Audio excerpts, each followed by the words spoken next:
Hi everyone. तो आज हम लोग क्लास 12th के जो फर्स्ट चैप्टर है sexual reproduction in flowering plant, उसका एक टॉपिक है माइक्रोस्पोरोजेनेसिस। तो इसको हम लोग आज स्टडी करने वाले हैं। तो देखो, माइक्रोस्पोरोजेनेसिस का मतलब क्या होता है। तो मैंने आप लोगों को बताया कि जहाँ पे भी जेनेसिस टर्म है ना, तो इसका मतलब ही क्या होता है, फॉर्मेशन, किसी चीज़ का निर्माण होना। इसका मतलब क्या होता है, जेनेसिस का फॉर्मेशन। और यहाँ पे साफ दिया हुआ है माइक्रोस्पोर, ठीक है। तो माइक्रोस्पोरोजेनेसिस दो वर्ड से मिल के बना है, एक है माइक्रोस्पोर एंड सेकेंड है जेनेसिस। माइक्रोस्पोर का मतलब क्या होता है, पोलेन ग्रेन। क्या मतलब होता है, पोलेन ग्रेन। तो इस तरह से हमारा जो एक सिंपल और रफ डिफिनेशन है वो क्या बन जाता है, formation of pollen grain, formation of pollen grain is known as microsporogenesis. Okay, तो ये एक काफ़ी बेसिक सा डिफिनेशन हुआ, ठीक है। अब इसको हम लोग समझेंगे कि हाउ ये जो माइक्रोस्पोरोजे फॉर्मेशन ऑफ पोलन ग्रेन है वो कैसे हो रहा है, फॉर्मेशन कैसे हो रहा है, हाउ, ठीक है। तो देखो, इससे जानने के पहले कुछ बेसिक सी बातें हमें पता होना चाहिए। ये क्या है, बेसिक सी। पहला, पोलन ग्रेन आपका कहाँ बनता है, एंथर में। कहाँ बनता है, एंथर में, ठीक है। क्या होता है एंथर, तो देखो, मेल फ्लावर के जब हम पार्ट्स पढ़ते हैं तो इसमें 4 पार्ट्स होते हैं, ठीक है। तो जो मेल पार्ट्स होता है उसे हम लोग क्या बोलते हैं, अस्टमे। मेल पार्ट का नाम का हम लोग क्या दिए थे, अस्टमे। और इसी अस्टमेन में देखोगे तो यहाँ पे आपको एंथर मिलेगा इसमें, और एक मिलेगा फिलामेंट, फिलामेंट एंथर।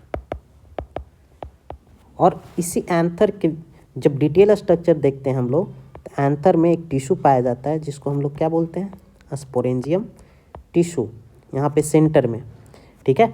अगर इसका डिटेल स्ट्रक्चर देखोगे तो ऐसा तुमको देखने को मिलेगा। ये क्या होते हैं, बाइलोब, बाइलोब होते हैं, जिसके वजह से इसको डाइथिकस भी बोलते हैं, डाइथिकस, क्योंकि इसके एक लोब में कितने कंपार्टमेंट हैं, 2, और दोनों कंपार्टमेंट के सेंटर में एक टिश्यू पाया जाता है जिसका नाम क्या है, स्पोरेंजियम टिश्यू। क्या नाम है, स्पोरेंजियम टिश्यू। यही टिश्यू जब इसी टिश्यू के सेल जब डिवाइड करते हैं ना, तो क्या बनाता है, पोलेन बनाता है। क्या बनाएगा, पोलेन। अब देखो कैसे डिवाइड करता है। ये स्पोरेंजियम टिश्यू का सेल है, इसका जेनेटिक मटेरियल क्या होगा, 2n, और इसमें क्या होगा, मियोसिस। क्या होगा, मियोसिस। और आपको पता है कि मियोसिस जब होता है तो एक सेल से कितने सेल बनते हैं, 4 सेल, ये 4 सेल। और हर सेल का जो जेनेटिक मटेरियल वो कितना हो जाएगा, हाफ हो जाएगा, n। और ऐसे सेल को ही हम लोग क्या बोलते हैं, हैप्लॉइड, और ये क्या है, डिप्लॉइड। ओके। और देखो, तो यहाँ पे जो स्पोरेंजियम टिश्यू का सेल है इसी को नाम दे दिया गया है क्या, PMC, that means pollen mother cell, pollen mother cell. Sporangium tissue के सेल को ही हम लोग क्या बोलते हैं, पोलेन मदर सेल। यानी कि स्पोरेंजियम टिश्यू का हर एक सेल पोलेन ग्रेन बनाने के लिए क्या है, कैपेबल है। तो ये जो हमारा फॉर्म हुआ इसी को हम लोग क्या बोले, पोलेन। और पोलेन क्या है हमारा, इस तरह से मेल गेमिटोफाइट, प्लांट का मेल गेमिटोफाइट्स क्या है, पोलेन ग्रेन। यहाँ तक कंप्लीट। तो इस तरह से हमारा जो डिफिनेशन बनेगा, जो एनसीईआरटी में दिया हुआ है आपका, एनसीईआरटी, ठीक है। तो देखो कितना सिंपल हो जाएगा, समझो। The process of formation of microspore. Microspore का मतलब क्या है, हम लोगों ने पढ़ा था, pollen. Pollen, formation of microspore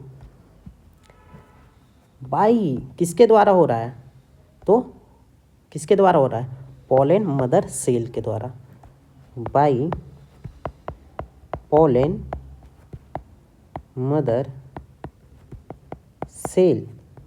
कौन सा मेथड से हो रहा है, ये मेथड है, कौन सा मेथड यूज किए हम लोग, थ्रू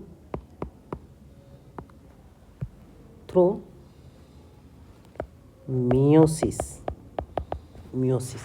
तो इस तरह से हमारा जो डिफिनेशन बन के आता है वो क्या होता है, the process of formation of microspore by pollen mother cells through meiosis is known as microsporogenesis. Okay, तो पोलेन मदर सेल मियोसिस के थ्रू डिवाइड करेगा और क्या बनाएगा, पोलेन ग्रेन। पोलेन ग्रेन का जो जेनेटिक मटेरियल क्या है, हाफ है, इसीलिए इसको क्या बोलते हैं हम, हैप्लॉइड बोलते हैं। आई होप आपको ये टॉपिक समझ में आ गया होगा। Thanks for watching.